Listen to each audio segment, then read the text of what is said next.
Welcome, everyone, to TJ and the Grumpy Old Man, a general sports podcast where we talk about everything controversial in sports and have plenty of hot takes along the way. My name is TJ, your host, and with me again, as always, is the Grumpy Old Man. They say there is no shame in his game because he is always the same. That's me. And yes, we're late again, running on TJ time. This kid is going to be late to his own funeral. I'm just going to tell you. Oh, man. Hey, there was a lot to cover, and I'm telling you, man, there was a lot. Because remember, we didn't have a podcast this last Sunday, Grump. There was a lot of extra sporting news I had to get through, Grumpy, and I had to make sure we were prepared for the podcast on. You're lying. You're What lying. Do you mean I'm lying. You're late. You don't make it. Just say yes. I'm a loser. I can never do anything on time.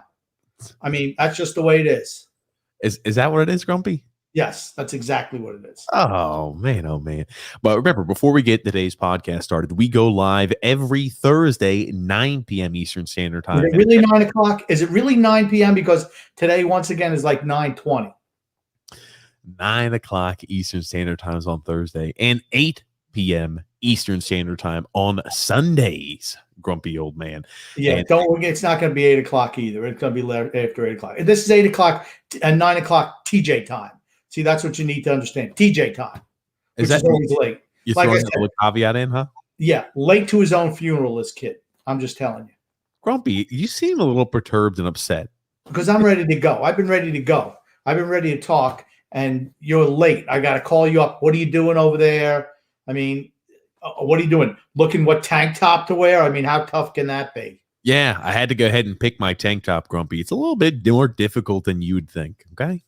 Yeah, okay. Let's get rolling. Fashion like this, Grumpy, doesn't come in a matter of seconds, okay? Yeah. Okay. I'm not even going to touch that one. Oh, man. I'll tell you, there was a lot. Week 1 of the NFL, Grumpy Old Man. I had plenty of action to watch. Holy crap. Did you happen to see Chandler Jones put on a freaking clinic against the Tennessee Titans? Had 5 sacks, didn't he? 5 sacks, 2 forced fumbles. 5 sacks, 2 forced fumbles. Yeah. And the Patriots traded him away because he wanted a little bit of money. So we don't want to pay anybody any money. Bye-bye, Chandler Jones. I don't care you've been all pro for a number of years. You're worth getting that 3rd and 4th round pick for it. That was a good deal. Well, okay. Well, hold on. Is there any wonder why their team is in the tank? Hold on. Hold on. Stop. You can let me answer. I thought the reason why Chandler Jones was moved is because he was also going away from assignments. He wasn't doing his job and role. And Bill Belichick, what a shock, didn't like that. That was Jamie Collins. Jamie Collins, I apologize. You know, when you see all those outside linebackers, DNs get moved on a consistent basis from the Patriots, they all just become like similar. What can I say, Grumpy? But yeah, Chandler Jones, you talk about 5 sacks against the Titans. Now, did you happen to see, I mean, number one, he made Taylor Lewan look like minced meat. Holy crap. Did you happen to see, you know, the social media response that Lewan had to it? You know I didn't. Since I have no social media presence, how would I even know what they were saying on social media? Here's the thing, Grumpy. I think that, you know, he took ownership of it, number one, which is always important. But man, what are you? Okay, what could he possibly do? Say nothing. Say nothing. Okay. Could have said absolutely nothing and just gone on and said, I got to get better. But he says here, got my ass kicked today. No way around that. I let the team and the fans down. Thank you, Chandler Jones, for exposing me. It will only force me to get better. Is he really going to get better at his age? Probably not. Yeah. Okay. So, like I said, maybe the Islanders could sign him. He's finished, right?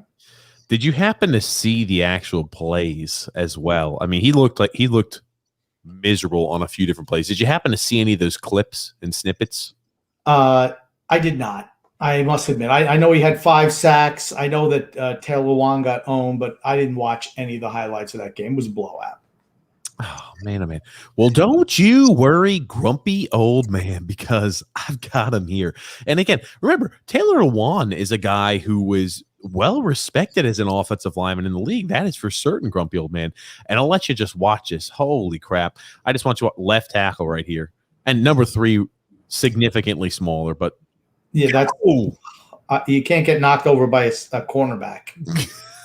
I'm sorry. You can't get bull rushed and knocked on your butt by a cornerback. Look at this. One hand, not even two. He's completely out of totally off balance. Hips are, my God, trying to overset. I mean, this is something you would expect. Oh my God. Oh my God. This is something you would expect out of a guy who's like, hey, I'm coming from small Division III school, Mount Mary St. Christians of the Poor, and he's playing and he's got an NFL tryout and he's going up against Von Miller. This is what you would expect. Okay, it's St. Mary Sisters of the Poor, not Mount Christian Mary Sisters of the Poor. It's St. Mary Sisters of the Poor. That's what it is. That's the fictional school. Don't try to, like I said, your job is not to be creative. You're no good at it. Now, what was your number when you played, DJ? Was it 77? No, it was not. Oh, I thought maybe this was some of your film. Oh, look at you. Very funny, Grumpy Old Man. This is not something you expect from a guy. Again, he's a 30-year-old left tackle. And again, he's been a 3-time Pro Bowler throughout his time period. Again, the Pro Bowl is a little bit, it's like what do they say? A popularity contest. But Taylor Lewan's he's a pretty good offensive lineman. I mean, again, this was a real stinker for him, but it wasn't like it was just against Taylor or Chandler Jones. Here's the thing. He's been hurt. He's been hurt for a while. And, that's the one thing. Injuries, you're right. He used to be really good, but I think injuries and age have just caught up with him, and there's nothing wrong with that. Now, let me ask you this, too. Outstanding performance week 1 for Jones. Now, do you think he's I mean, hell, anytime you start off the year with 5 freaking sacks, you're well on your way where you could have, 20. Hey, I need 15 more sacks in 16 regular season games in order to be at 20 sacks. And I mean, at 20 sacks, you're looking at a guy who could be, the defensive MVP. I know it's really early yet for this Grumpy Old Man. Again, what are you like a 5-year-old? What do you mean? Do you let any of the season play out before you make these proclamations? You're asking for a defensive MVP vote after week 1. What I am thinking as well, and it wasn't like he just went ahead. Number one, he made Taylor Lewan look foolish. He also did extremely well. I wonder if it also has something to do with the Arizona Cardinals adding J.J. Watt to the defensive end spot across from him. I think that has now made it easier for Chandler Jones. He's not going to be doubled as much. He's going to have more one-on-one situations, and I think you're going to see more production from him. It's not that I'm saying just because he's had 5 sacks in week 1 that he's going to win the defensive MVP. I'm just saying, is it, could you entertain the idea after an explosive week 1, 5 sacks, getting on the map like that, getting out there early, and now he's got a really, really competent defensive end mate with J.J. Watt across from him if he's able to stay healthy? So you're going to ask the same question. Is he in the running for NFL MVP? Is that what you're trying after week 1? No, he won't win NFL MVP. Will not happen. Okay.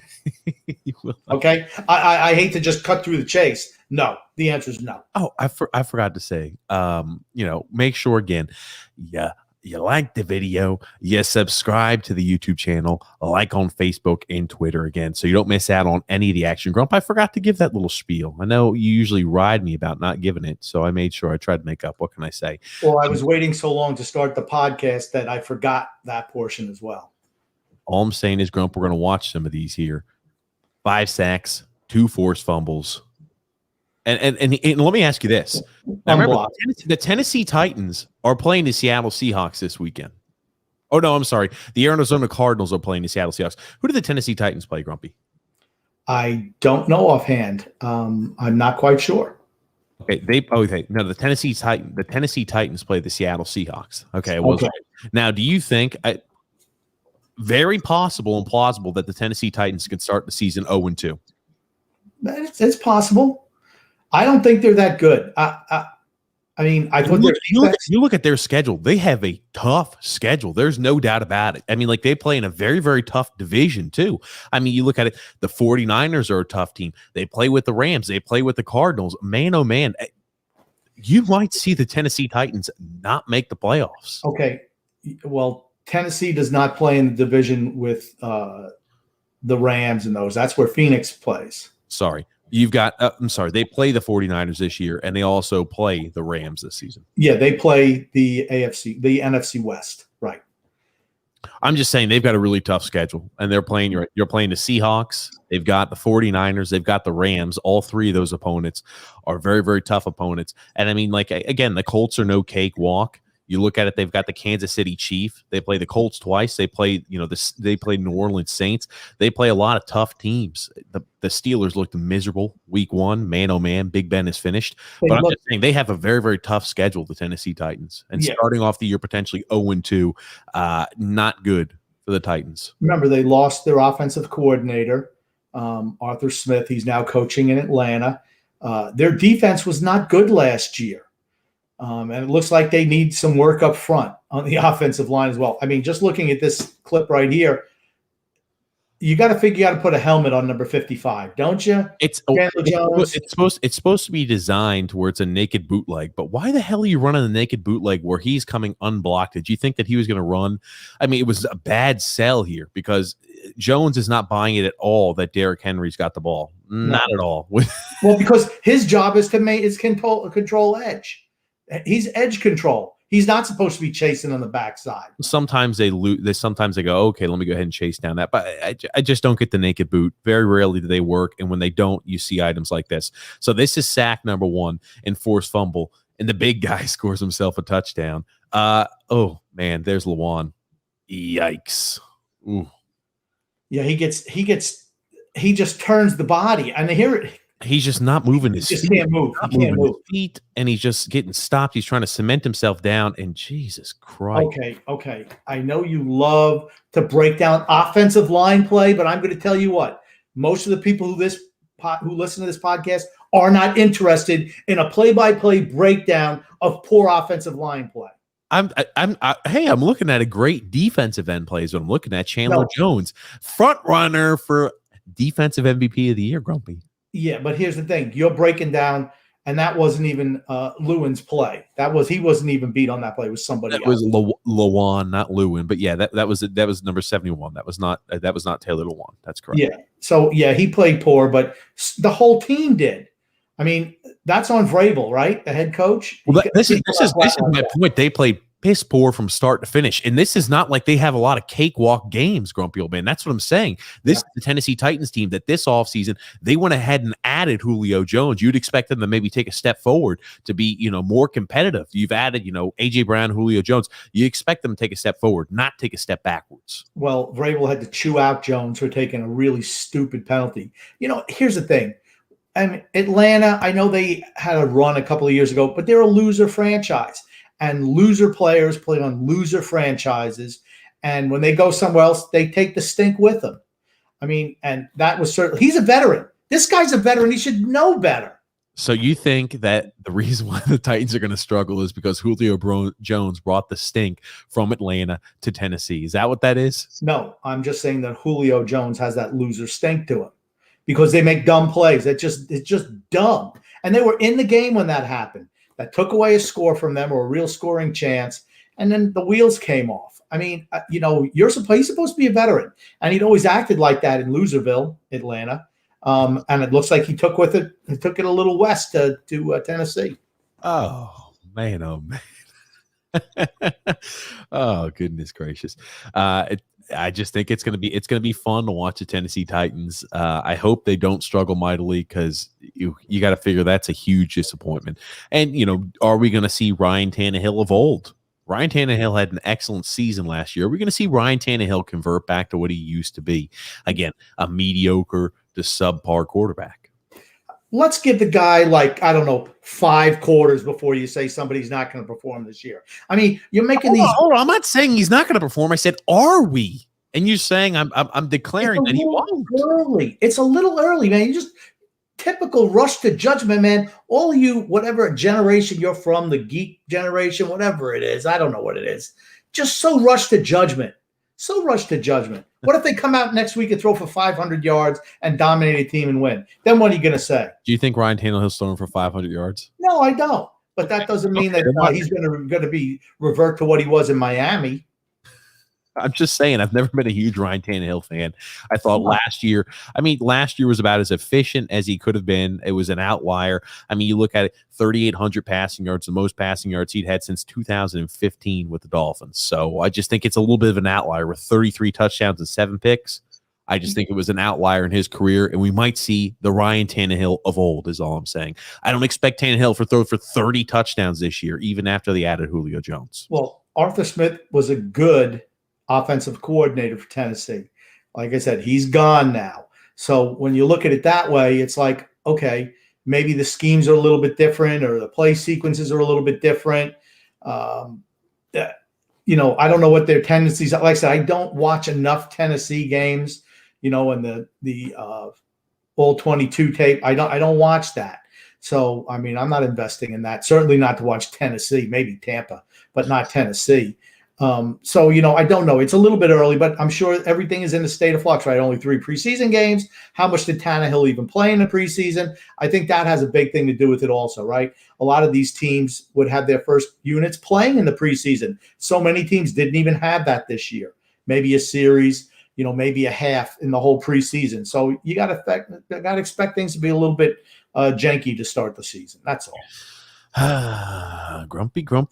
Sounds like we're making excuses for the Tennessee Titans. I'm not making any excuses. I'm just not writing them off after week 1. I'm just saying they have very, very piss poor performance against the Cardinals. You've got the 49ers, you've got the Rams, you've got the Seahawks still left to play. I mean, those are going to be 3 really tough games. Not even looking at the games that you're going to struggle occasionally from here to there. You're never going to be 100% on the whole season. I'm going to ask you a question. I'm going to ask you a quick question. Ask me a question, Grump. Ask away. Last year, the 49ers were decimated by injuries on the defensive side of the ball, right? Yeah. And you look at the first week, they lose Raheem Mostert, their number 1 running back. They lost a cornerback. They lost defensive lineman. Today, they lost a linebacker. I mean, to me, it's like deja vu all over again with the 49ers. Really? I'm just interested. I mean, there's a lot of injuries for the first week. That's all. I don't know. When I'm thinking injuries, I'm thinking the Ravens kind of take the cake with that. I mean, the running back injuries are plenty, but they do have injury woes. I mean, they lost Dre Greenlaw. That's right. I did wind up seeing that. He's had to undergo surgery, so he's going to be out for about 6 to 8 weeks. But they haven't lost Garoppolo. Last year they lost Garoppolo. I know you're not a big fan of Garoppolo, but still, Jimmy G he's a more than adequate quarterback for the system. And I think that, again, you lost Mostert, but they drafted running backs. They've got plenty to go with. And the Mitchell kid looked like he foot the bill. I mean, hell, looked like any running back the 49ers were throwing out there last Sunday was getting about 10 yards a clip anyway. You know who they remind me of? Denver Broncos of the 1990s. And it was the same. Mike Shanahan ran that offense like that, the same blocking scheme. Kyle Shanahan is the coach of San Francisco. They run that same zone blocking scheme on the offensive line where you can just put almost any running back in there and they're able to produce, right? Yep. So the Elijah Mitchell kid, he was undrafted free agent, and now he's the starter. And you're right. I don't think Jimmy C, and it's Jimmy C for Jimmy Crappolo, I don't think he's that great. He's an okay game manager, but in the big game, in the big moment. You're not going to see me saying Jimmy G is a top 15 quarter. I mean, he hovers right around mediocrity. It's what he always is going to be. It's what he is. We had some comments, Grumpy, to jump into. Eli saying, my Yankees are 1 pitch away from sweeping the Orioles, but of course, we threw a wild pitch, runner score, and in the 10th, we can't score, and Baltimore walks it off. Yeah, I mean, the Yankees right now, all they have to do is continue to win games. They're in the driver's seat. If they win games, they're in the playoffs. If they lose them, they're out. It's just that plain and simple. They're in control of their own destiny. And they're just, like I said, I just think it's a poor mix. I think that Boone needs to go. And honestly, I think Cashman needs to go too. They need a new voice. I hate how that team is built. I'm a Yankees fan. I absolutely hate how that team is built. Everything predicated on the home run. No. You're never winning like that. I'm sorry. No, you're not. Oh my gosh, Grumpy. I just had something sent to me. Oh my gosh, we're gonna have to show it. I'll show it here in a second after we get through some comments. Alexander saying, "Good evening, guys. How are you? Doing great, Alexander. Thanks for asking." Congratulations to Alexander. Miami beating New England in week 1. Didn't really outplay him. Old noodle arm. Really didn't impress me. I thought Mac Jones was infinitely better. But the fumbles down inside the red zone by New England cost them. But let's give him credit. Brian Flores, I've always said, is a really good coach. They came out to start the game. They had a good opening drive, drove in for a touchdown. They come out of halftime with another good game plan, another touchdown. Other than that, they didn't do anything. And I blame that on Tua Tagovailoa. Adrienne B says, "Hey, TJ and Grumpy." Now, Adrian, I got to ask you a question. I know you love the Tampa Bay Lightning. Do you love the Tampa Bay Buccaneers? That's what I need to know. A question. That's a question. A question that will be pondered by philosophers for many years. Master Lego Yoda saying, "Hey guys, what's up?" Master Lego Yoda also saying, "Week 1 was good." And as a Jaguars fan, I say Lawrence looked good, but our defense stunk. Oh, goodness, Grumpy. I think this is a good time to bring this up. Did you happen to hear the rumors around the USC Trojans job opening? Did you happen to hear the rumors, Grumpy old man? You happen to hear the deets? Yes, I did. They're saying that maybe Urban Meyer will go there after one game. Well, here's the thing. I'm already on record as saying that he might last out the year, but that's it. He's a college coach. He likes to be in total control of everything. That's not it's not going to work for him in the NFL. Just not going to work for him. Yeah, so I'm taking it now. Here's the funny thing, right? You look at Michael Lombardi here. He said, "Interesting to hear comments from folks in Columbus that I trust tell me that Meyer might love going back to college. The timing of this move for USC tells me there's something brewing. Not sure what, but something." Oh, goodness. Let me ask you this. Now, again, Urban Meyer is a guy who has a little bit of a marred past when it comes to his word. Do you think, because Urban Meyer came out and said, "There's no chance in hell I'm going to USC." Do you think there's any chance he goes to USC? If you're putting odds on it or you're putting a percentage, Grump, what do you think the percentage is that Urban Meyer goes to USC? I don't know if he'll go to USC, but he'll go back to college, especially now where, you can openly pay players with fictitious NIL deals. Well, they're not fictitious. They're real NIL. Yeah, but what I'm saying is, we've discussed ad nauseum on this podcast, it's just a legal way for big money boosters to pay players where they don't have to do it under the table anymore. They just pay them right up front. And the NCAA is cool with that. How long is the NCAA? Are they even a relevant group anymore? I don't even know. That was the only thing they were there for, was to punish teams for stuff like that. With that even being an opportunity where players can get paid, why wouldn't Urban Meyer go back? He was paying them anyway. Now it's legal. Yeah, but I do like his comment. He says, "There's no chance. I'm here and committed to trying to build this organization." Yeah, he was never coming back to the college game. He was retiring from Florida. He was never going to come back. Then he leaves Ohio State. I'm never going to be coaching again. He'll be back. He'll be back in. I don't know if it'll be USC, but he'll be back in college. Here's the thing. He's not cut out to be an NFL coach. Too much Johnny Rah-Rah. Sorry. It's not the college game. Just isn't. You see that a lot of times too. I mean, we talked about it. Players in camp were saying that he doesn't really understand how things are going, and the way he's running things are not NFL players think or agree with. It's not. I mentioned it before. Lou Holtz was a perfect example, right? Great college coach.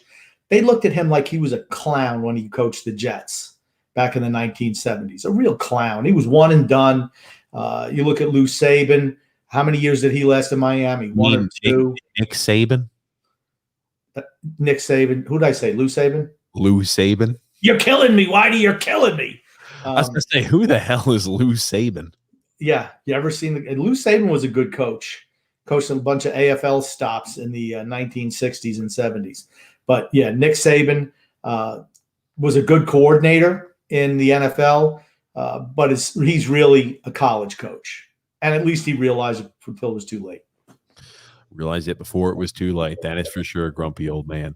But let me go ahead and stop sharing that one. But I do think it was odd, though, to see automatically as soon as that USC job opening opened up, everybody was linking Urban Meyer, Urban Meyer. I'll tell you one thing. USC coaches do not get too much leniency and leeway. That is for certain too. Something I've also noticed, right? You looked at Ed Ogeron. They let him go when he was the interim head coach. And I didn't think he lost a game when he was brought in as the interim head coach. He goes to LSU, wins a national championship, and a guy they bring in doesn't do the job, fired later on. Well, it's USC. They're a big name school. Pete Carroll was there, right? He rebuilt his career before going back to Seattle because he was an absolute bust when he was in the NFL with the Jets and the Patriots. And he busted out and went there, reinvented himself, and has been a really good coach in the NFL ever since with the Seahawks. So there's an opportunity there. It's one of those traditional powers. Yeah. And I mean, Clay Helton had been there for a while too, which is the funniest thing about it. I mean, like he necessarily wasn't terrible. I mean, like last year was a bad year, but you look at him, I mean, like he's had a few, 10 plus win seasons, but they didn't return back to glory as they had expected. And hell, you talk about a guy who was on the hot seat as soon as the year started, right? They started off the season top 25. Preseason rankings don't mean squat, but they lose to Stanford. Week 2, he's gone. Well, so what does it tell you, right? That had been brewing for quite a while. Yes. You're there to win. You go to one of those big time schools. If you're not competing, all right, this is a University of Southern Cal. It's like Notre Dame or Oklahoma or now Ohio State or Clemson or, Alabama. If you don't win at those schools, you're gone. I'm sorry. I get it too, but I mean, last year, remember the Pac-12 had their issues, so they had a shortened season due to COVID.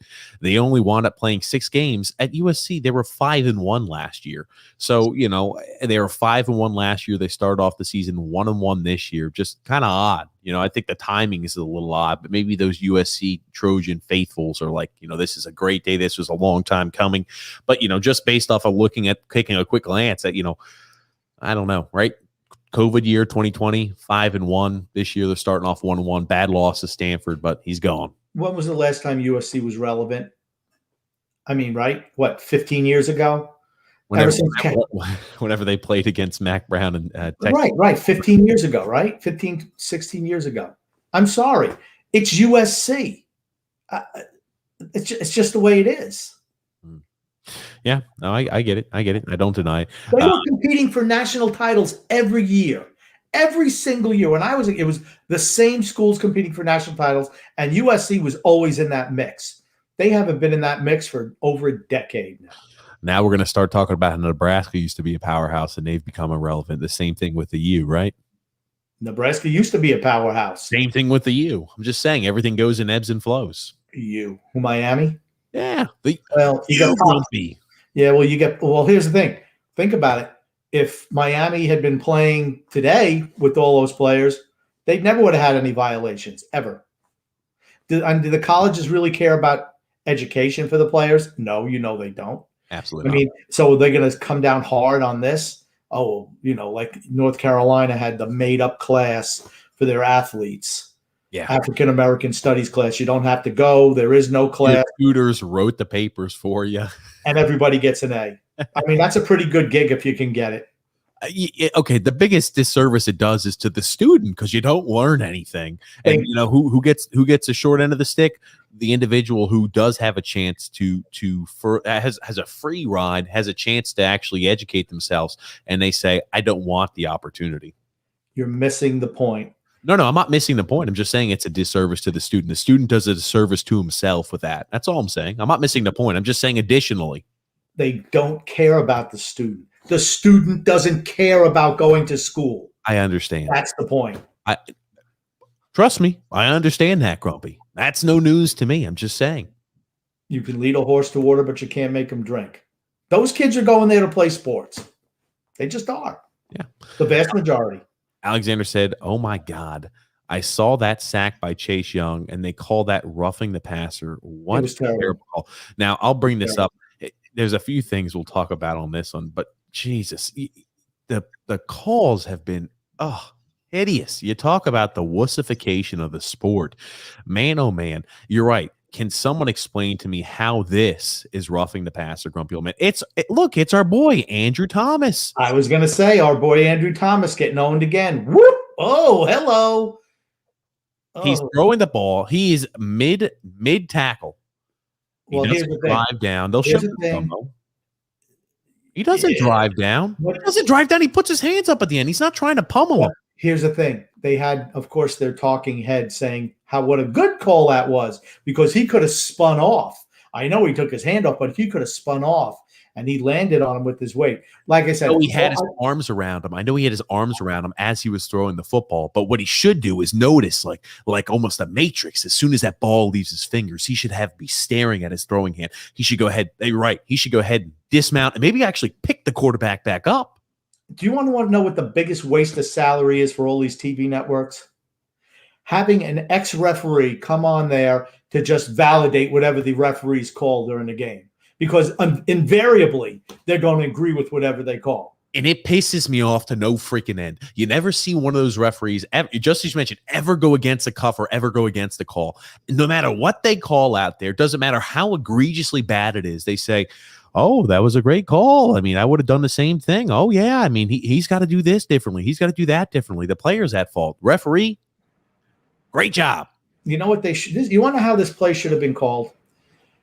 Okay, it was 15 yards for the roughing penalty, but I'm going to tell you what, Andrew Jones looks so bad. That's a -20. Andrew Jones? Come on, jeez. Andrew Thomas. Sorry, Andrew Thomas. He looks so bad on that play. Here's the thing. He's so bad, I don't even remember his name, right? Andrew Thomas from Georgia, former number 4 overall pick. He was so bad, it should have been -20. I'm shocked. And you want to know what's even worse about this? It's not really Thomas's fault. This right here, son of a bitch, 65. You see how he's looking to the outside? This is a slide side protection.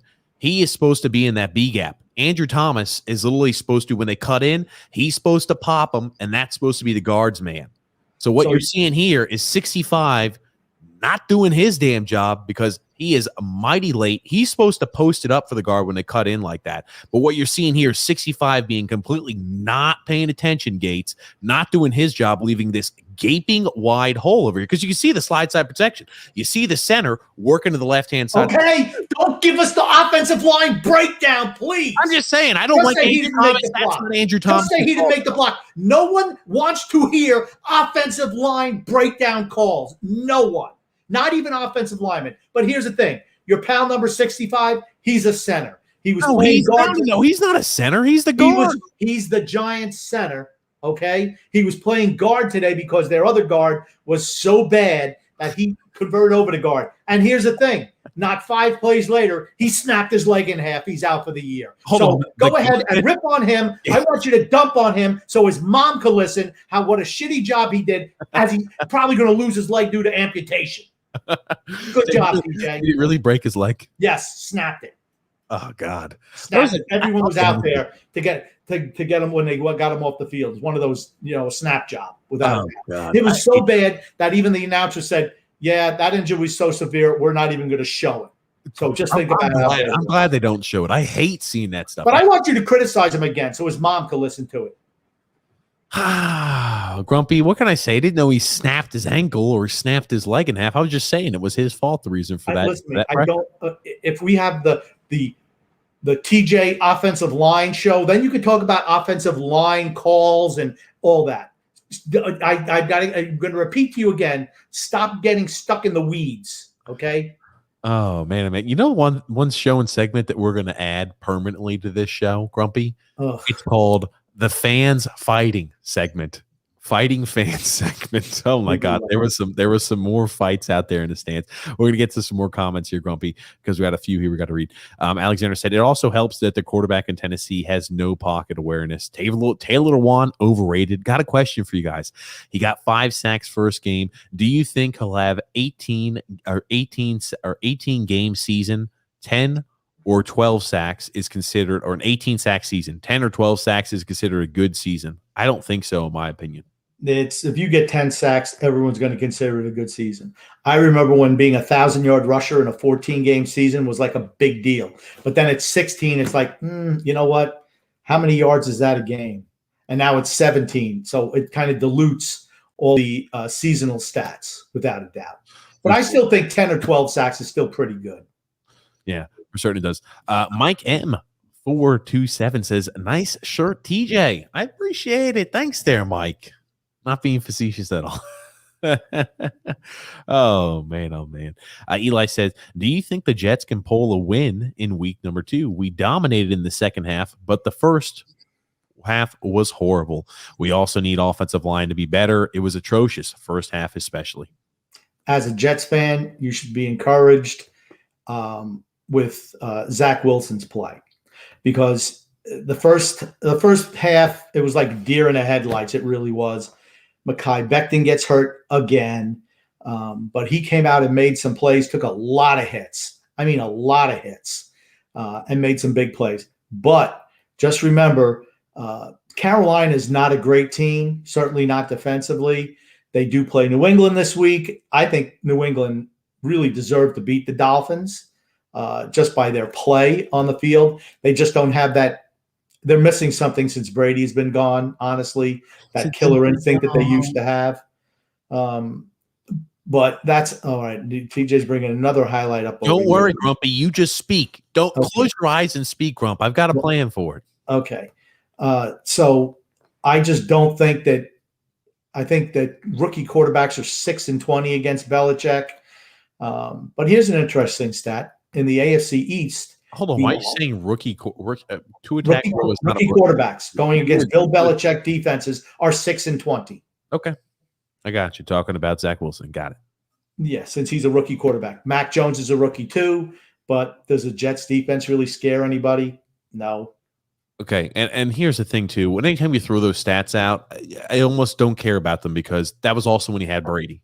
Oh, okay. So we don't care about those stats, but we care about a guy missing a block because of a slide technique for an offensive tackle who breaks his leg. 6-20. Okay, he had Brady the entire time. Okay, terrific. He had first ballot Hall of Famer, greatest quarterback, greatest player to ever play. So 6-12. I'm sure when they played normal teams and second, third, and fourth year guys, you also had some teams looking at numbers like that. They were consistently 10, 12 win teams year after year after year. So it wouldn't shock me at all that their win ratio against rookie quarterbacks is, let's say they're winning 20 out of 26 games. They're looking at a pretty comparable lineup there too if you're winning 10, 12 games a year. Okay, long story short, the Jets are losing to New England.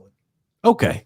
Well, I want to show you this. You talked about what they have to be happy about, what they have to be excited about with Zach Wilson.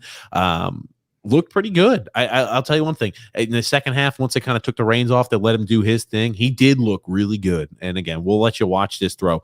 This is one of the best throws, I think, of the weekend, right? He did get hit, releasing the ball, stepping up into the pocket, getting hit mid-throw. Look at this. Hits the wide receiver in stride. Number 11. The kid can play. Like I said, there's your positive, Jets fans. And Robert Saleh, I feel, is going to be a good head coach. I like him. I just don't think this is the year for that. They have a long rebuild ahead. But you have the most important pieces, a good coach and a good quarterback. That's the most important thing. You build from there on out. If Becton could ever stay healthy, it really solidifies the offensive line somewhat. Losing him, I just think that's bad news for the Jets this week. Also, well, okay, it is bad news for the Jets this week. They get Jamison Crowder back, though. I mean, he was missing last week due to COVID. I mean, it's a big piece back. Well, he's not the number one wide receiver anymore. It's Corey Davis. He's number one. He has a real good rapport with Wilson. He's going to be the number one target. And they have Elijah Moore, who they drafted this year. And Crowder definitely is a big piece there. But their offensive line is in a shambles. You need time to throw the ball. Yep, that's true. Yeah, and then Alexander say Mac Jones played well, but was Jones game plan dink and dunk. That's why did they do that, right? They want to keep them comfortable. And New England doesn't have a whole lot of weapons to go down the field. They're going to have to be able to run the ball and throw short passes. That's going to be their game plan this year. And play solid defense. If I'm a New England fan, I'm really disappointed that after that fumble, because they carried the game, really carried it to Miami. But after that turnover, with I think there was like maybe 5 minutes left or something like that, they couldn't get off the field against Miami. Devontae Parker made a couple of nice catches. They were able to run the ball. You got to be able to get off the field defensively in a situation like that, and they couldn't do it. So kudos to Miami for particularly their opening drive to start the game and to start the third period, the second half. Third quarter, yeah. But yeah, in the second half. Eli saying Rutgers over USC. Not so sure, Eli. Not so sure. Alexander saying Urban doing his best Saban impression. He won't last as long as Saban did. Alexander saying, guys, I'll be big 37 tomorrow. Happy birthday, Alexander. Happy birthday, big 37. Good for you. Absolutely. Alexander saying Eric Beneni. Bieniemy might take the USC job. As Chris Berman used to say, Eric sleeping with the enemy. It was a movie called Sleeping with the Enemy, and he used to do that with names. Eric sleeping with the enemy might take the USC job. He's certainly not doing that this year. I heard he doesn't interview well. That's why he has not gotten a head coaching job yet. He does not interview well. He's interviewed, and he just gets passed over. Funny to think of that is, right? You'd always think it's, hey, what does a play look like? What does your performance look like as a head coach? That would be most important. Eli says, do you think Ohio State and Alabama and some of the other big schools will start to fade, like a Nebraska and like a USC? Alabama's had down times before. Ohio State has had some down times. I'm going to say no for Ohio State. And as long as Saban's there, no for Alabama. Well, here it is, right? If I'm thinking of a school that will have the biggest chance to take a downfall, I think it's all with coaches, right? When Sweeney leaves, what will Clemson do? Right? Sweeney's been, I think, the linchpin holding them together, brought them to where the glory spot they are now. And that's a guy where you think, all right, if Sweeney's no longer there, who's the next coach in line? You'll see, like with a lot of these, these coaches that go down in history, once you lose them, if you don't have a good succession plan, you're in trouble. Ohio State's done a good job consistently finding the next person, right? It was Tressel, then it was Urban Meyer, and now, again, like you look at the guys you look at the guys they've had to replace them. They've done a really good job with their hiring of new coaches. And, if you're unable to hire the next new guy, you struggle. Yeah, Ohio State's going to be good. Alabama's going to be good. Oklahoma's going to be good. There were certain marquee jobs that just attract big-name coaches. Like I said, USC is one of them. I just think that they play in that miserable Pac-12 where none of the other schools are really good, which kind of hurts their. Okay. Oregon's pretty damn good. They were good for a couple of years. Oh, what do you mean? They just beat Ohio State this weekend. I don't care that they won one game this weekend. Consistently over the last 10, 15 years, Oregon has not been a power. They've had a few years where they've been good. What? Yeah, they've had a few years where they've been good. But then they tailed off again. I mean, I'm sorry. I'm talking about year in, year out, multiple teams in a conference. They don't have that out there in the Pac-12 like they used to.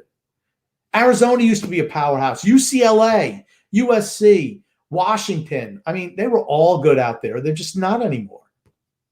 You're going to give me an aneurysm telling me that Oregon has not been good over the last 10 years. Bullshit. Oh man. Hey, does Chip Kelly you talk about UCLA, this has got to be a make or break year for Chip Kelly there, right? Why, he's still a big name. Why would he go anywhere? They've been improving under him. Really? They were a sub 500 team for years and years. He comes in there, he's turned them around. It takes time. But in the college game, I will admit, I'm a big players win game over coaches. Coaches are way more important in college than they are.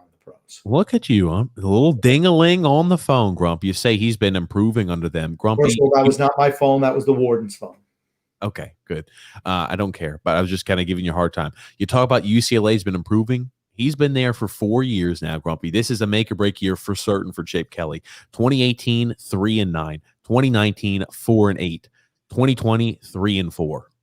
I'm saying this is a make or break year for him at UCLA, right? Winning 3 or 4 games year after year. I don't care what your pedigree was at Oregon. You occasionally have to start winning some football games. Huh? What's his record this year? 2-0. Oh, it sounds like they're going to win a national championship, right, DJ? Are they contending for the national championship? I do. I would contender for the national championship after one game. Oh, actually, after 2. They're winning the Natty. They're winning the Natty. I hate when people say that.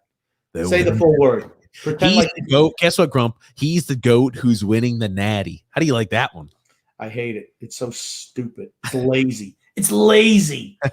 Lazy. Oh my gosh.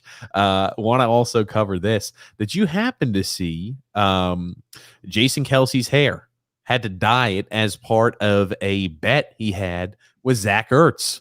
He had bet Zach Ertz that he would be gone, that he was going to be traded before the start of the season. Kelsey lost. Let me ask you that. You want to talk about a fall from grace? Zach Ertz. Oh my God. Fall from grace is a long and hard one. Well, it looks like so this is Jason Kelsey, who had to dye his hair because he had bet Zach Ertz that he was going to be traded before the start of the season. You said Travis Kelsey to start. I'm sorry, Jason Kelsey. Okay, all right. I just want to make sure, because you pick on me anytime I get a name wrong. I just want to make sure you're not perfect. All right, there, Lou Saban, give it a rest, okay? Just want to make sure. At least I'm coming up with. You know what? I'm just jealous that he has enough hair where he can dye it and you can see the difference. That's all I can say to that. I was trying to get you to comment on Zach Ertz's fall from grace. I mean, he's not necessarily an older player, but he's just been passed over by Dallas Goedert. Injuries. It's injuries. It's just that plain and simple. He's been really banged up the last couple of years. Injuries and age get to everyone, particularly in football. It's only 30. That's pretty old for a football player. With the injuries he sustained over the last few years.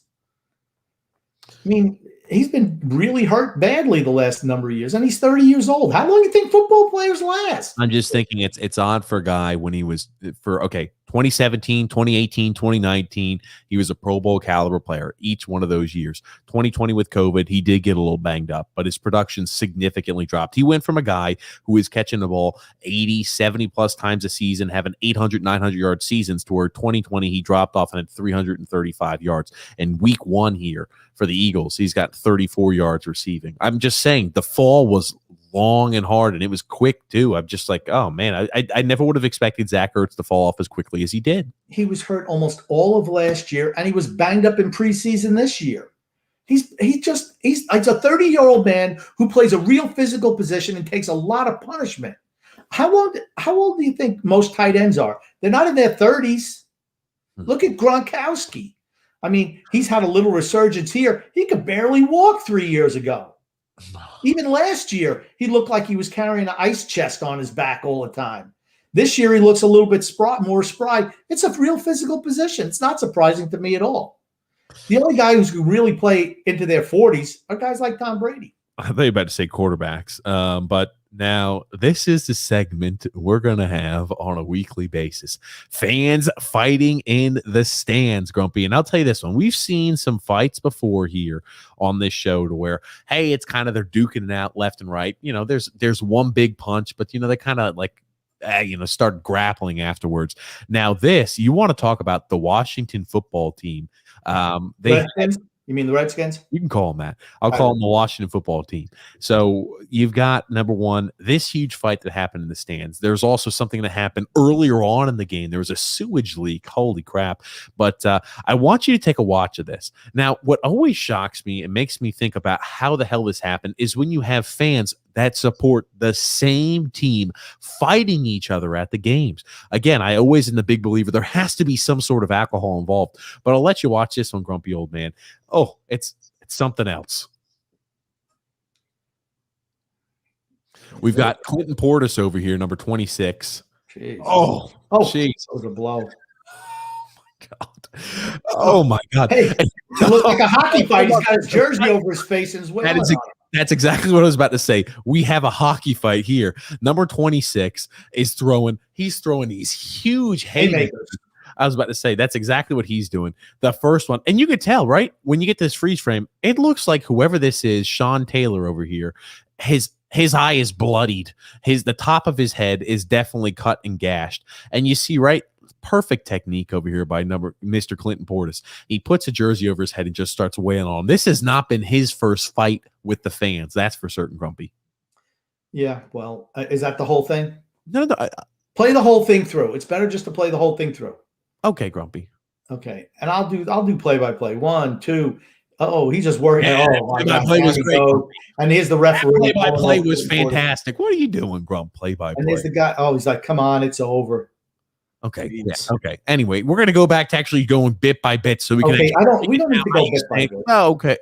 Okay, Grumpy. That's fine. It was good. I mean, it was good. He got knocked out. Unfortunately, the real Clinton Portis is going to jail for fraud. So, Grumpy, I've met Clinton Portis before. Grumpy, is there a prior obligation you have that you blew by that fight in the fight with the fans, Grumpy? You usually love those. Is there a reason you blew right past that one? I did a play-by-play on it there. I thought it was really good. We're never doing play-by-plays again because that was very underwhelming, Grump. What can I say? Underwhelming, Grump.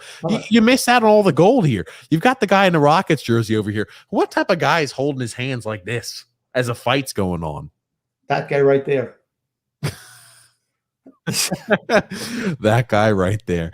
That's a good one. But man, oh man, I'm telling you, I've never understood. I mean, what do you think would had to have been said to have two fans from the same team that support the same exact Washington Redskins, Washington football team fight each other in the stands? And here it is, right? The guy who's got the high ground usually wins these fights, and this guy gets pummeled.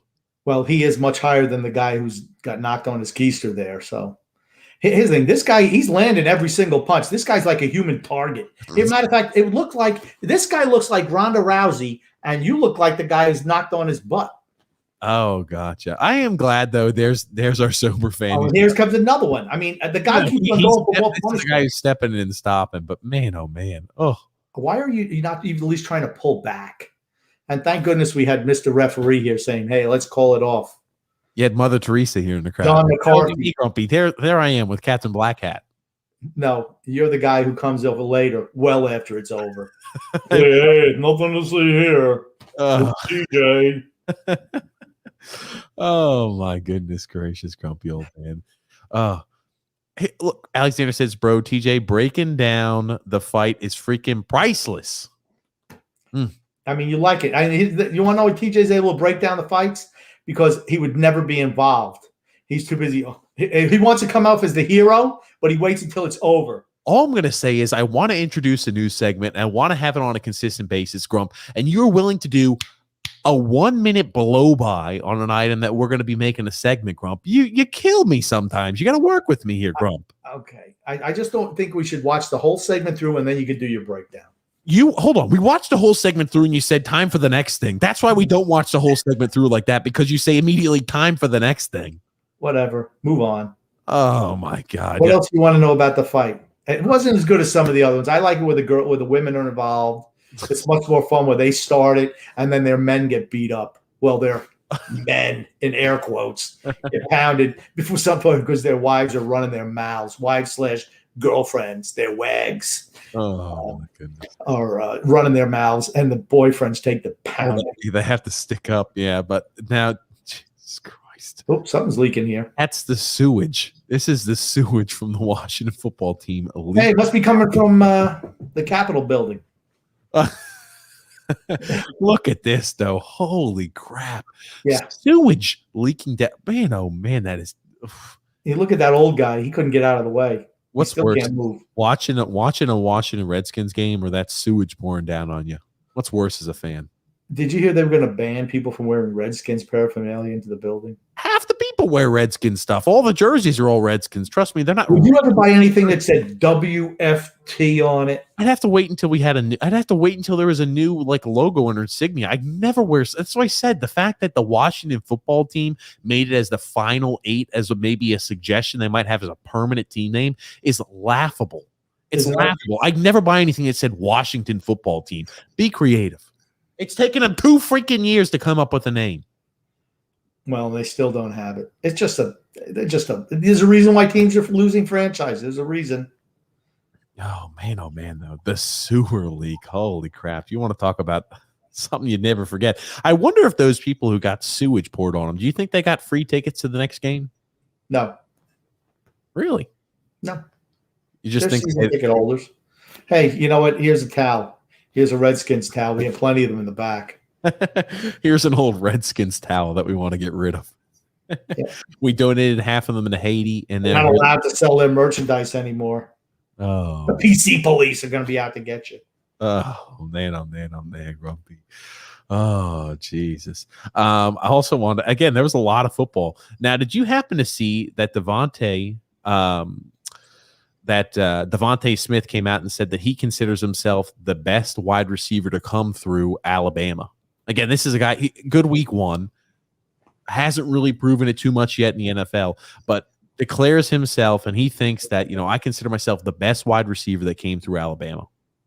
Well, Shannon Sharp was exactly right. You ever heard that, Julio? You heard that, Julio? Here's the thing. At least the kid doesn't lack for confidence, right?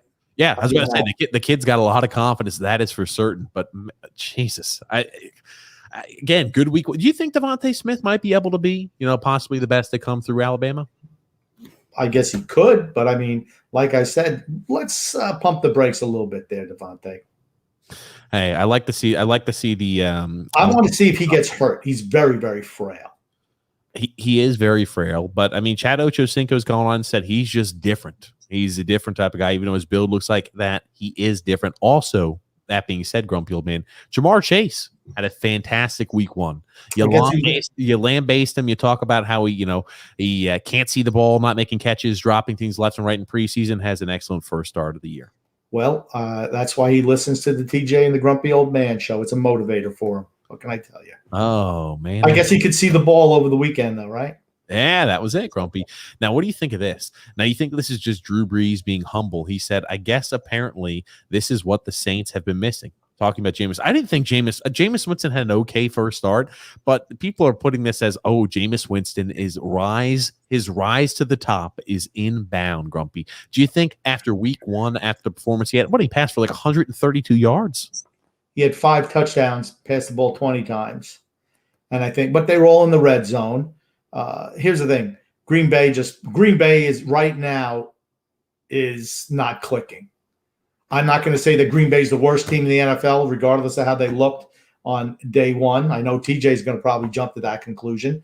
I'm not going to, but they were terrible. It was and I'm not saying that New Orleans is battle tested, right? And Sean Payton is a really good coach. But it's awful tough to coach the dumb out of Jameis Winston. Let's see when he has pressure on him, when he's got to make a play at the end of the game, or if it's down by 10 points. Let's see if he's able to not throw an interception. Okay. 148 yards passing and 5 touchdowns. So everybody's looking at the 5 touchdowns and saying, he's returning. We're seeing Jameis Winston's rise back to the top, his ascension. You might want to pump the brakes a little bit on that one. 148 yards passing. You're right. The Green Bay Packers, miserable. Do you think Aaron Rodgers, the issues he had all off season, Devontae Adams saying that, hey, he's not looking to re-sign. Do you think those guys have maybe checked out? Yeah. I know it's week one, but holy crap, Aaron Rodgers looked hideous. Big possibility. Going to be big changes in Green Bay after this season. And here's the thing. When you have leaders of your team, when you have quarterbacks that aren't necessarily, let's say, 100% bought in, they're kind of being held there for ransom against their will. It's known that they don't want to be there. It looks like it affects the entire team. Running back Aaron Jones didn't look great. It just looked like a shit show across the board for Green Bay. If I'm a Green Bay fan, I am worried because whatever this little last hurrah I thought maybe we had or a Green Bay fan might have had going into the season, it looks to be all but eviscerated. Here's the thing. When your air quote leader, Aaron Rodgers, is crying like a little bitch most of the time over every little thing, he's a loser. He's an absolute loser. Tremendous quarterback, but he's a loser. Okay? It's not a surprise to me that this is the way he acts. Like I said, I've told you before, I know people who know him. He's an absolute jerk. And it's not a surprise to me that this is what's happening in Green Bay. Not a surprise at all. I'm going to disagree with you a little bit because I get to watch him quite often on the Pat McAfee show. And I like when I get to see him on there. I also like Dan Campbell when I get to see Dan Campbell on that show too. That's fine. I just don't like them when they're on the football field. Maybe they're good at doing a podcast or something like that or a radio show. Well, that's good. You know what? That doesn't mean, hey, I think I'm okay doing a podcast, but I don't think I can be an NFL quarterback. Fair enough, Grumpy Old Man. Fair enough. Alexander saying Jalen Waddle also had a great week one. Let's remember one thing about the Patriots defensive backs. They're terrible. They played hardball with Stephon Gilmore. So he wanted a contract renegotiation. They said no. So he's going to play injured till week 6 or 7. Then he'll come back and get his salary, whatever it was. So he's going to play half the year for the full-time salary. So they got a guy like Jalen Mills back there pretending to be a cornerback. J.C. Jackson, who I think is okay, but he's not a number one. If Noodles, and that's Tua Tagovailoa, was able to throw a ball with any zip, they could have put up at least another touchdown. There was a play just before the half where he had a guy wide open. It might have been Waddle, wide open in the end zone. And he just, does one of those little float jobs that he likes to throw up there, which gave Mills time to go back and knock it away. Any pace on that ball, it's another touchdown. Want to also show you this. Now, did you happen to see Manning Mondays, Grumpy? I loved it. It was the new segment that they were rolling out, part of Omaha Productions. It was with Eli and Peyton Manning. And you talk about Monday Night Football that was actually enjoyable to watch with commentary. Manning Mondays was fantastic.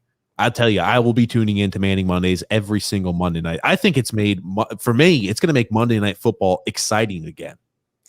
I enjoyed watching Peyton Manning and some of the guests. I thought Eli was just like a lump of cloth. He was nothing, like a ball of yarn. Oh, goodness. I'll show you some of these highlights, Grumpy. They were awesome. I loved it. You're right. The guests they had on were fantastic. Yeah. I knew there were some studio issues, right? They had a little bit of a problem with. But, man, oh, man, it was fantastic. You see, they're so natural. They're so smooth. They're both great talkers, both very articulate. And, again, they've got the yin and yang that works so well as the brother tandem. And then they bring on their guests. And, man, oh, man, hey, both of the Mannings love to make jokes at their own expense, which I think what makes people love the Manning brothers. That is exactly right. That's what makes them likable, and Peyton in particular. And who are you seeing starting to do that now? You notice the commercials that have come out in the last since this season started? Tom Brady, whoever is managing his brand or whatever look, a lot of those self-deprecating commercials. And it's going to make him more human, I think. And it's a good benefit. I love the commercial he does with Gronk. I like the one where he calls the bar in Boston and he's known as traitor to people there and stuff like that. And they say, you still suck. And so here's the thing, it humanizes him. And that's the same thing that Peyton has always had.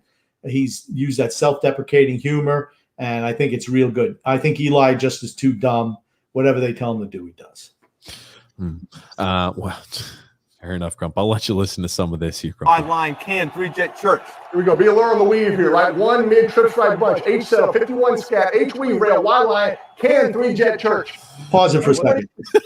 He looks like freaking Gazoo from the Flintstones. You got to look up Gazoo on the Flintstones. Look at how big that helmet is on that big size 58 cannonball head he's got. Gazoo. I want you to look up, TJ, Gazoo from the Flintstones, and you can roll the rest of this and then pop up Gazoo and Peyton's head because it looks freaking ridiculous.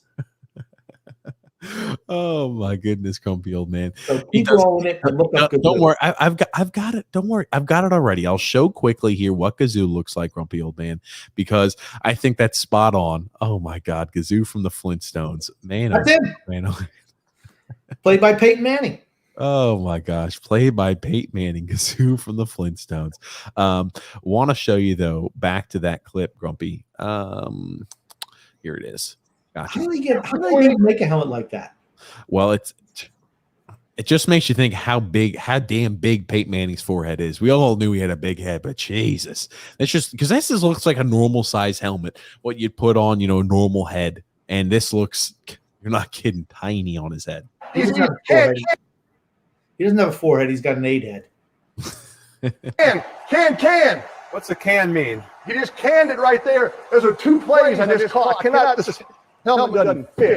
Shocking that a helmet doesn't fit you. They didn't have a double XL helmet to fit that forehead. All right. Is that his brother? That's his brother. That's Eli in the background. That's my point. Stuff like that you don't get on TV. And again, because they're brothers, they can bicker, they can do whatever they want back and forth because there's no harm, no foul with it. And again, you never see ESPN announcers ever doing anything like that with a co-host. No. I remember one time I just led into a referee. I knew the guy. He's a good guy. I let him call the worst holding call. I let him have it. I felt so bad. I asked the NFL for his address after the game. I was going to write him an apology letter. They wouldn't give me his address.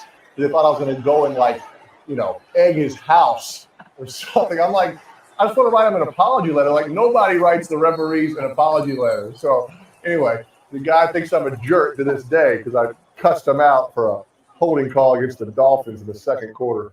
Charles, what position would Michael Jordan play if he played in the NFL? Wide receiver. Tight end. Tight end, because he's about 6'6". You think he wants the block?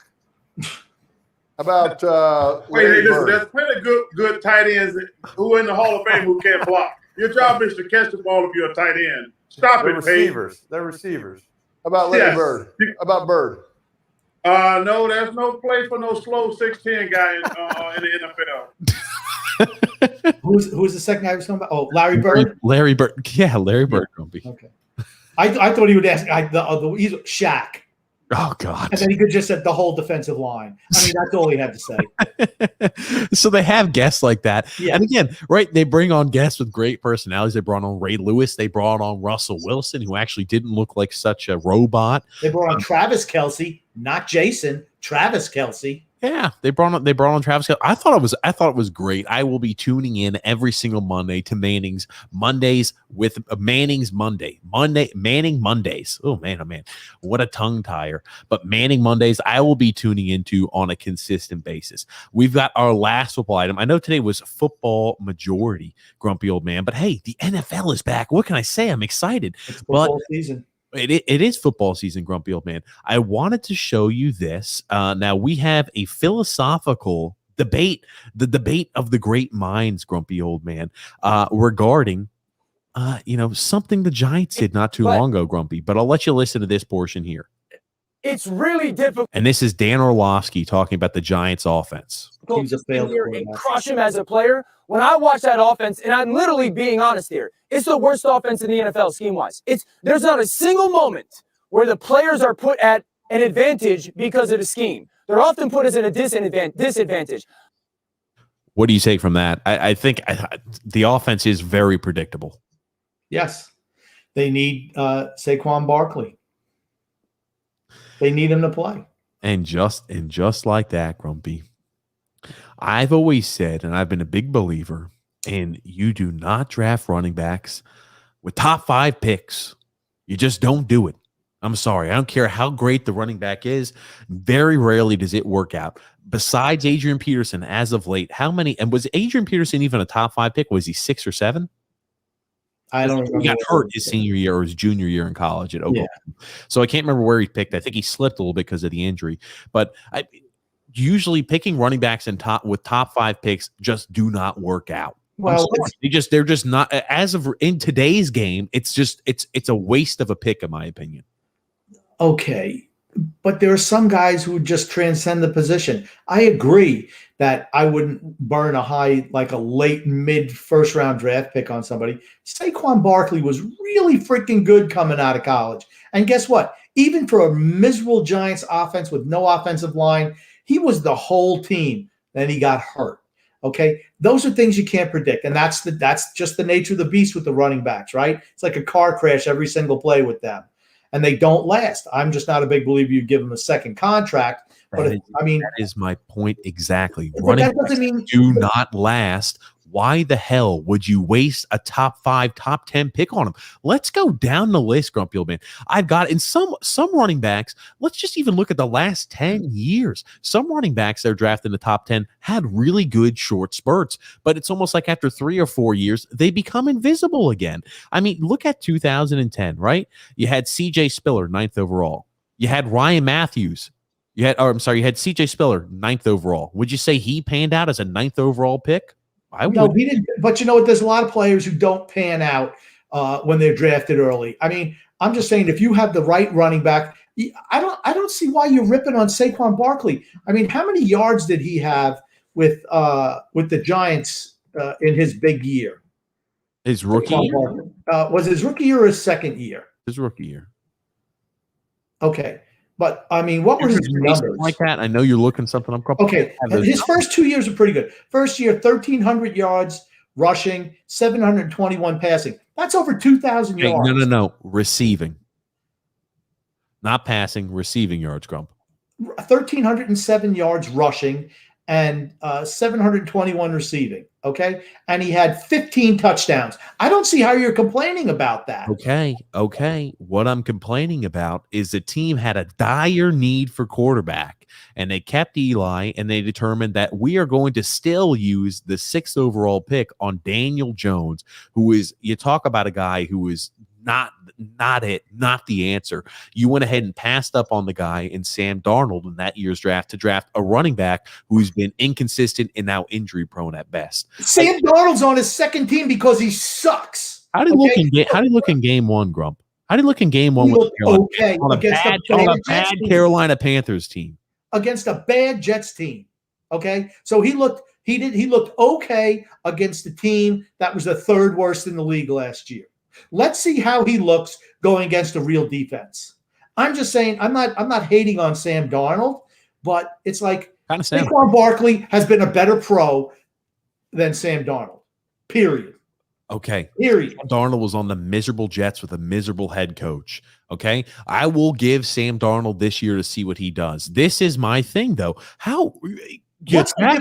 Stop.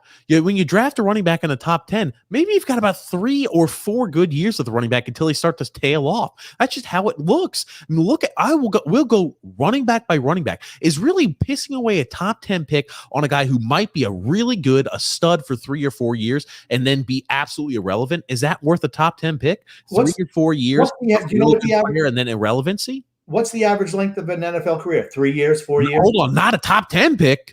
A top 10 pick, you want a guy who could be a contributor to your franchise for a long time and the organization a long time. You're not looking for 3 or 4 years of production. You might want that. Let's look down the list. CJ Spiller, 9th overall in 2010. No. You look at No, you can't do that because you're not looking at all the other picks. There's so many busts. Jameis Winston, Jamarcus Russell. They played less games than Saquon Barkley, right? Okay. Look at how many good quarterbacks you get in the top 10 like that. I'm saying best case scenario with a running back, you're looking at 3 to 4 years of production.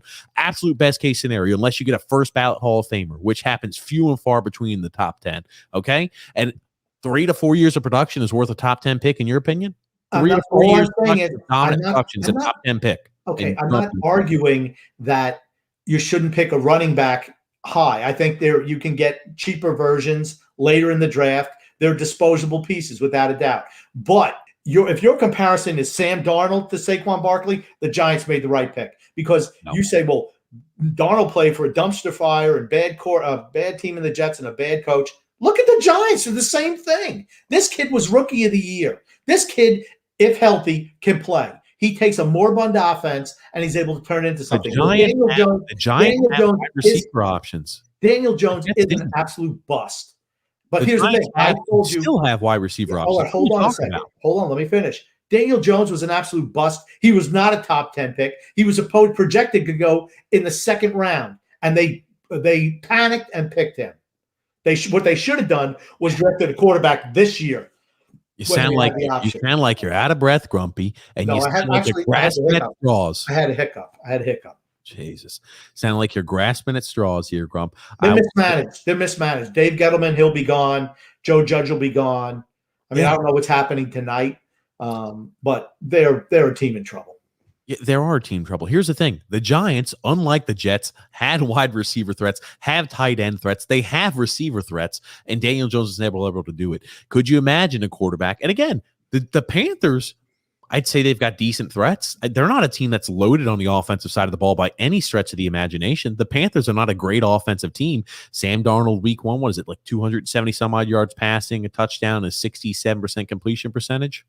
let's see how he plays against a real defense. Okay. I'm just going to say, I just you know, said, like I I'm said, willing to give him the year. What I can tell you about this is from Barkley, right? They're having to baby him back in the lineup because, we don't know if his knee's 100% yet. He's got 40 yards rushing again tonight. Had 11 carries week 1, 30, 40 yards. And Barkley was a guy who was always up and down during games, right? 1,300 yards as a running back for a second overall pick. I'm expecting to be able to average 100 yards a freaking game as a running back. How many running backs run for 100 yards a game? They don't run the ball that much anymore. The game is all predicated on passing. He led the league in rushing that year, did he not?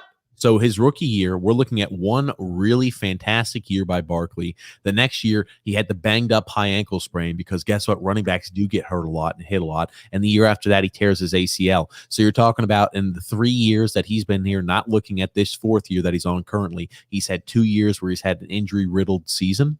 Yeah, that's why you don't draft running backs in the top 10. That's why it's a waste to do. You know what? You can't – if you're going to do that, then everybody who gets hurt is a bust, right?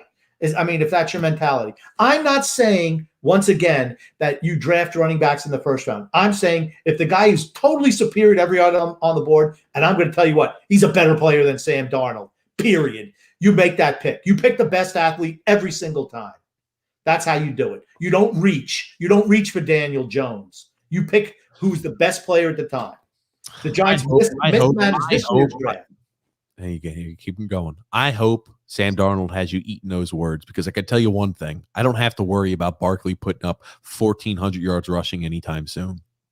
I could sit here comfortably and say, I'm not too worried about that, grumpy old man. The guy's always been an up and down player. He's got an injury. He's a guy who's going to be banged up for the rest of his damn career. Maybe. We'll see. All I know is there's only one running back that I know that comes back better from ACL surgery, and that's Adrian Peterson. And Barkley's no Adrian Peterson. Okay, we'll see. We'll see. I'm just saying he was a better player than Sam Darnold, and he's still a better player than Sam Darnold. That's all I'm saying. Remember Trent Richardson? And he plays for an absolutely miserable franchise too. So it's not like he went to 1990 New York Giants. He's playing the miserable 2020 New York Giants. The Giants have options at tight end. They've got options at wide. They have no offensive line. They have no offensive line. None. Zero. No offensive line. No quarterback. And their wide receivers are meh. That's what they are. They're not great. The tight end is he's another guy who can't stay on the field. They're a dumpster fire. They're a dumpster fire. They're a miserable franchise right now. And I'm a Giants fan. Yeah, and you're still supporting that Saquon Barkley pick, grumpy old man. Tisk.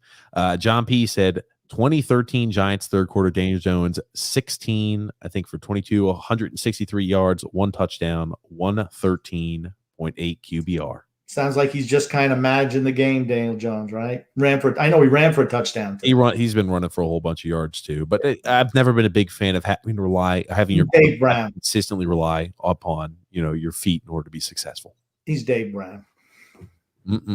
So what can I say, Grumpy? I guess we'll agree to disagree. Now, changing sports, because we talked a lot about football. Did you happen to see the news regarding Neymar this week?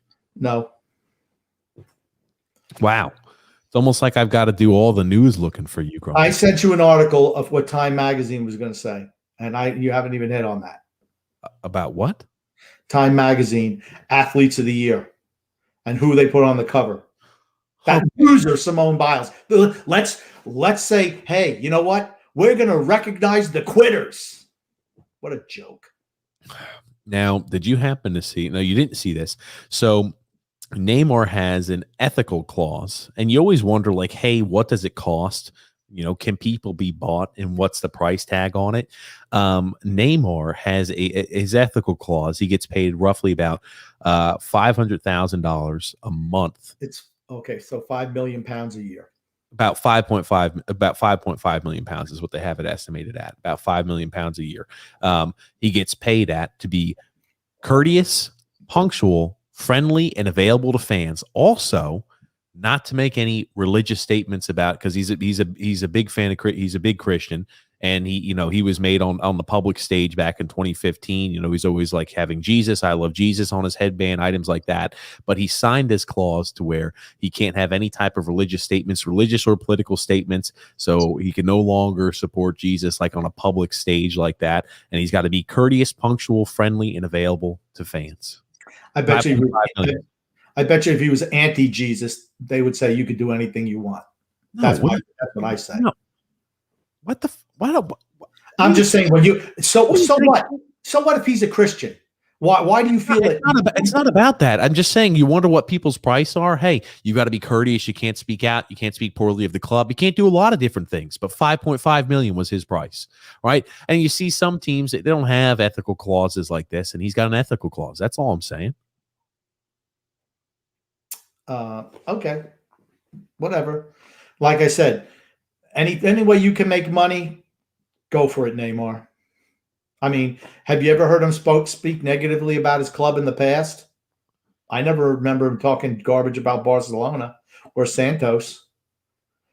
Maybe Paris Saint-Germain is a dumpster fire. Maybe they know it. Yeah, that's it. No, that's very possible. Yeah. Okay, Grumpy. Mbappe can't wait to leave. Okay. Can't wait to leave. And Messi was happy to join, but okay. Oh, Messi, where else was he going to go? Who else can afford to pay him that money? Okay, sounds good, Grumpy. Moving right along. Got a comment here. Now, did you happen to see what Pep Guardiola encouraging Man City fans to come to the games? No. Jesus Christ, Grumpy. You don't look at any of the stuff I send you, Grump. You didn't send me anything. You never send me anything. He said, you don't send I would me like more people to come to our game on Saturday. We need the people. Please.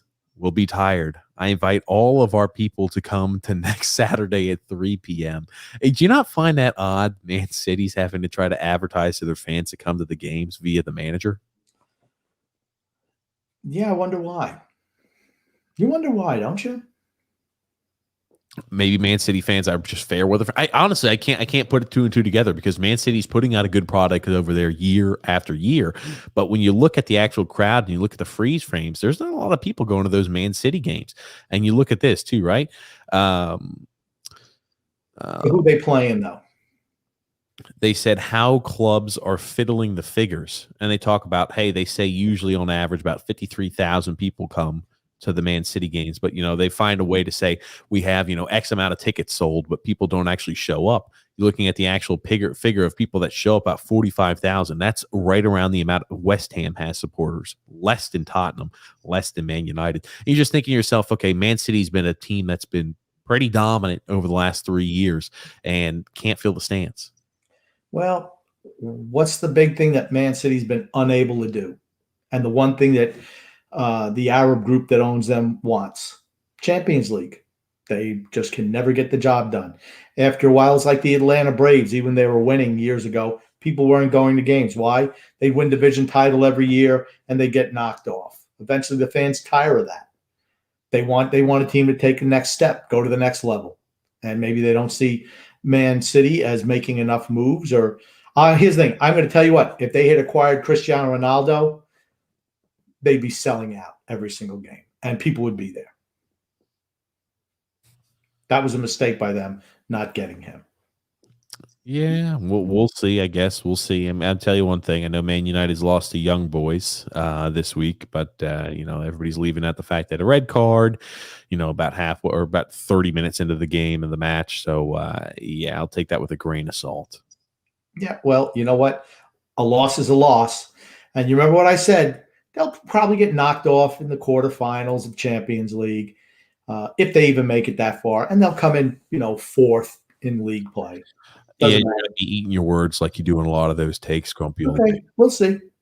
Okay, yeah, that's right. We will see, Grumpy. Hey, what is this you're going through? I didn't even realize we had a Facebook page or a tweet. What is this, Twitter? What are you talking about? I'm looking at this thing you're rolling across. I didn't even know we had something like that. I didn't know we had. I didn't know. Okay, I had the wrong one pulled up for you. Wanted to show you here this one. Now, Salvador Perez tied home run record in a single season with Johnny Bench. 45 home runs he hit tonight. 45 home runs this season. He'd hit his 45th tonight.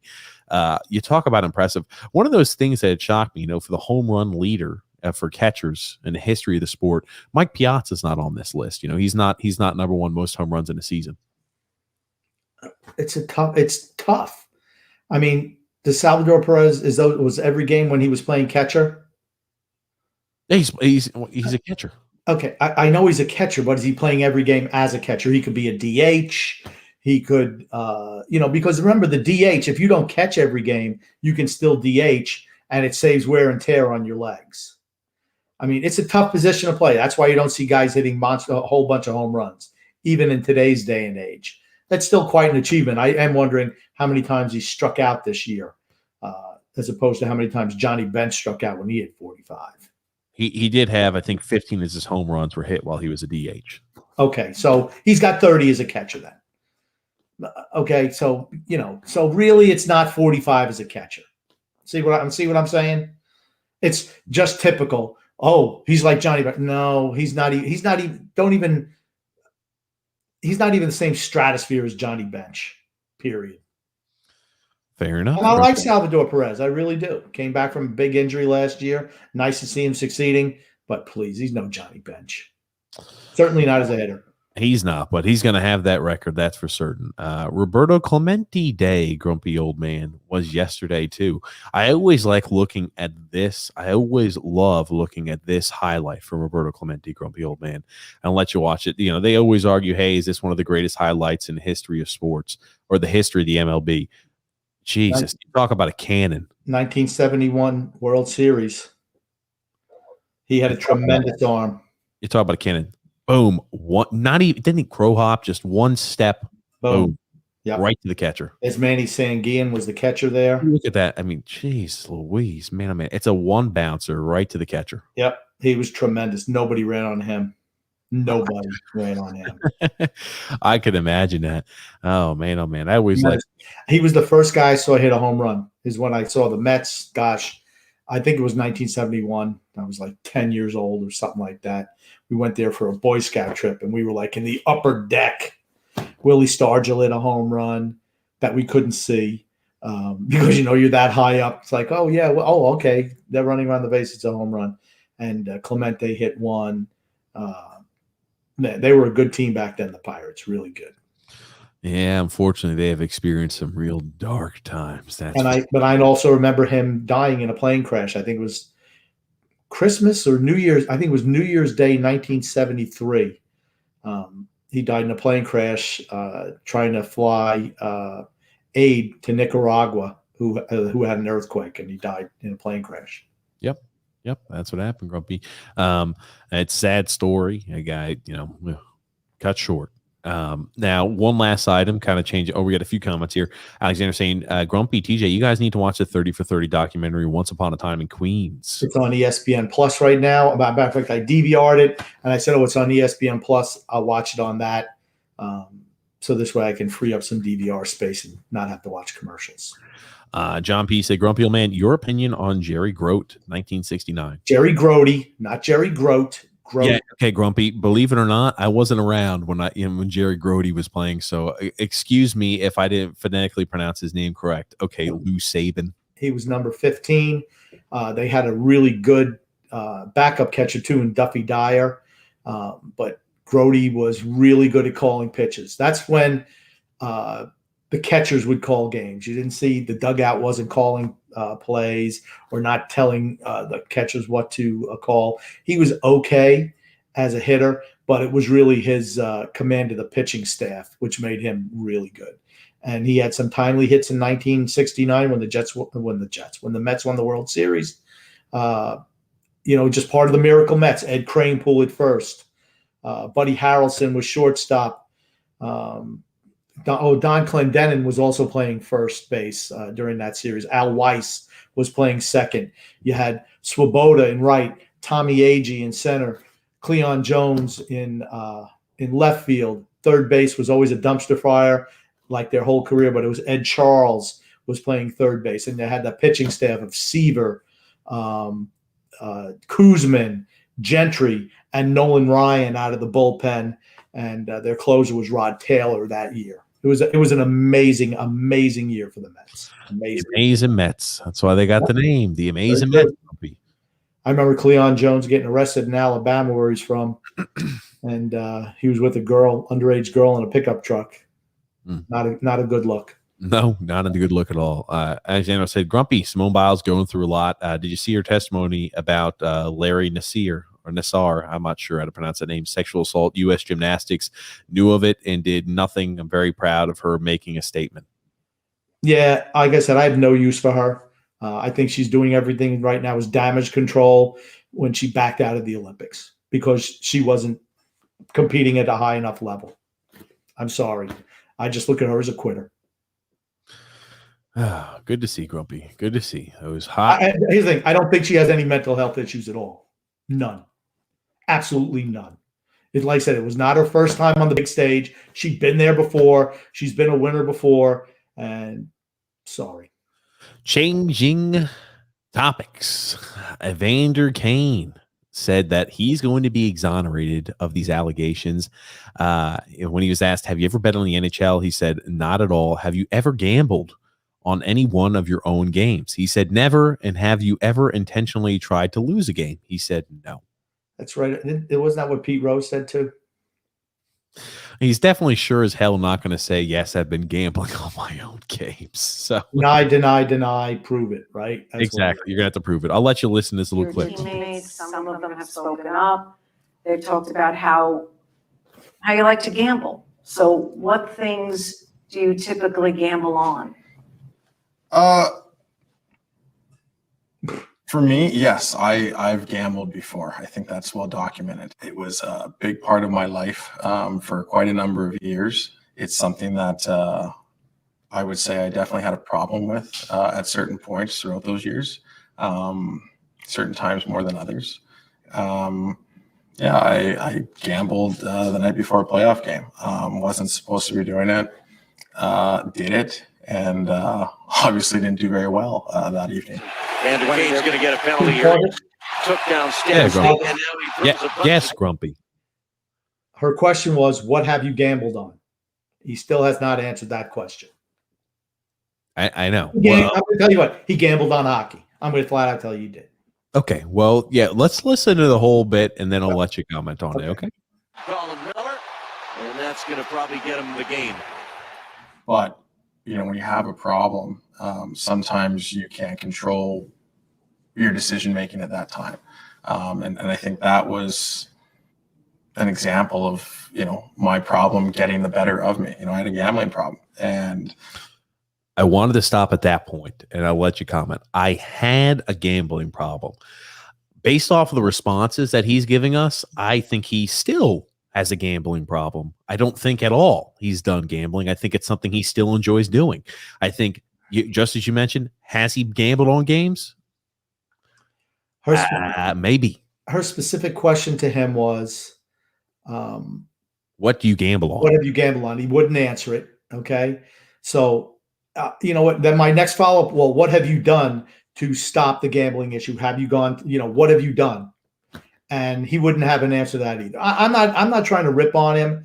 I'm really not. But to me, the thing that hurts him is his teammates have come out and don't want him on the team anymore. That's a problem. He said that some of that may be overblown and not to take too much stock into those comments. Okay. So, here's the thing. I do think you're right. He could not answer a single question. Like, what do you gamble on? Oh, I bet on slots. I bet on roulette. I like playing Texas Hold'em. I like playing blackjack. I don't know. I feel like when people gamble, it's like there's certain things they love, or they'd be like, oh, they'd be able to rattle them off. Oh, I love, hitting slot machines. I love doing this. I love doing that. I love, but him not being able to answer that question, yeah, definitely not a good look. When you have a gambling problem, just like a drinking problem or a drug problem, sometimes you can't control your actions. I think part of the worst thing that ever happened to me was winning big, because you think you can do it again. When you're an athlete, the competitive juices are flowing, and then when you lose, it even bothers you even more, and you want to go back and try to. And anyways, you just keep digging a deeper hole. But at the end of the day, it's something that I went through, and I'm looking forward to moving on.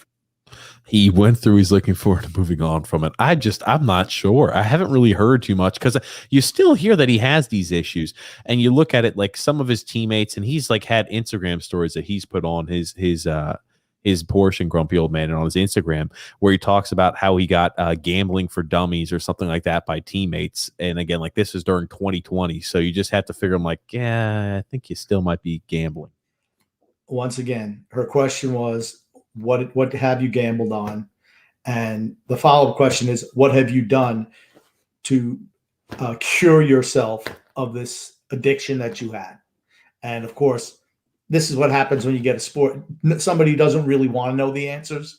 They give him a question like that. It was probably one of those interviews where she should have asked some harder hitting questions. That's all I'm going to say. Yeah. I don't disagree, grumpy old man. I don't disagree. Alexander said, you gambled on game, sir. I firmly believe he did also. And I'm going to bet it's on hockey games too. Could you imagine that, though, if it comes out, it's proven that he was gambling on hockey games that he played in? Well, you know what? Here's the thing. None of these sports leagues can complain about it now because they're all in bed with Las Vegas and gambling sites and stuff like that. I mean, you know what? The league, all these leagues are so holier than thou, but the only thing that really matters to them is the money. So, and now they're in bed with gambling organizations. You're going to see a lot of this stuff come up. And players are going to rationalize it. Well, the NFL is getting paid by DraftKings and Vegas and Caesar's Palace. Why can't I get some of that money too? Okay, here's the thing I've always believed. I never have an issue if somebody bets on their own team that they play with. No problem at all. I do have an issue if somebody bets against their team. I don't give a crap what they try to do. They'll never be able to rationalize that to me. You should never be – the betting against your own team is something else. That's the reason why I didn't really mind Pete Rose, because he never bet against his own team while he was managing. He always bet for them. You realize what they were saying, though, right? It was, well, if the gamblers knew you were betting on your team to win, if you weren't betting on them a certain day, then the money's going to go on that you didn't think they could win. Or maybe you're just an individual who says, hey, I'm going to bet on my team to win when I know that it's a surefire win. Every other game, hey, we're going to play our asses off, but I can't guarantee a win for myself. Maybe I know Joe Schmo from the Alamo is not playing, and the odds are great in our favor. I'm going to bet on us because I know the game plan we have is fantastic, and I know there's no way we can lose. Yeah, well, I don't know. Here's the thing. I don't care that Pete Rose bet on games. The fact that he's not in the Hall of Fame, he was never getting in for being a manager. He was getting in for being a player. Okay? And I'm going to tell you, if you saw Pete Rose play in person, you could never question his drive to win. Never. Never freaking ever. Charlie Hustle. Yeah, that's why it bothered me so much that they wouldn't let him in the Hall of Fame. No one could ever say he never tried to win. John P. said, where there's smoke, there's fire. Evander Kane. Yeah. And Alexander also saying, just imagine if it came out that he gambled on games and also Sharks games. It would destroy hockey, I think. No, it would leave a huge black eye on hockey. They'd sweep it under the rug. You remember the NBA when Tim Donaghy was he was a referee and he was betting on basketball games that he was refereeing. I mean, did that destroy the NBA? No. They don't cover it that much. They kind of brush it under the rug. It goes away. It's funny to think about that too, isn't it? Right? You forget, right? Because it's always in the news cycle, the 15-minute news cycle. Because you think that a referee, and he wasn't the only one gambling on games. He was in with mobsters or something like that. If I remember this correctly, that was like 2 years ago. And more than that. No, I'm talking about it came out 2 years ago. I think it came out and was made public 2-3 years ago. No, longer than that. Longer than that. Well, longer than that. But yeah, I'll tell you, that's one of those things that you don't really think too much about. That's for certain, grumpy old man. And I think it just leaves a black eye on the NHL, but I don't think it would ruin the sport. I don't think it would go into shambles. I think you're right? It would be swept under the rug. Yeah. There's no way they let it sink a sport. Just no way. Absolutely. It's a bad egg. The only guy who ever did it, they cut ties with him and burn him at the stake if they had to. Because they don't care about the players either, right? None of these leagues care about the people who play the games. They don't. All they care about is the money coming in their pockets. That's all they care about. I don't disagree with that, Grump. We're here towards the end, grumpy old man, towards the end of today's podcast. Any last words or comments you got for us? I just want to say, you didn't bring up Tom Brady once again, leading a fourth late under a minute and a half to go, leads the team down the field for the game-winning field goal. Once again, Tom Brady, the greatest of all time, once again showing what makes him the greatest of all time at 44 years old. Incredible. He just came out today, so he doesn't see why he can't play till he's 50. Okay. Father age catches all. It ain't touched him yet. Father time catches all, Grumpy. Very It's going to true. catch him. It's going to Very catch him. That's all I'm going to say, Grumpy old man. Let me ask you this too, Grump.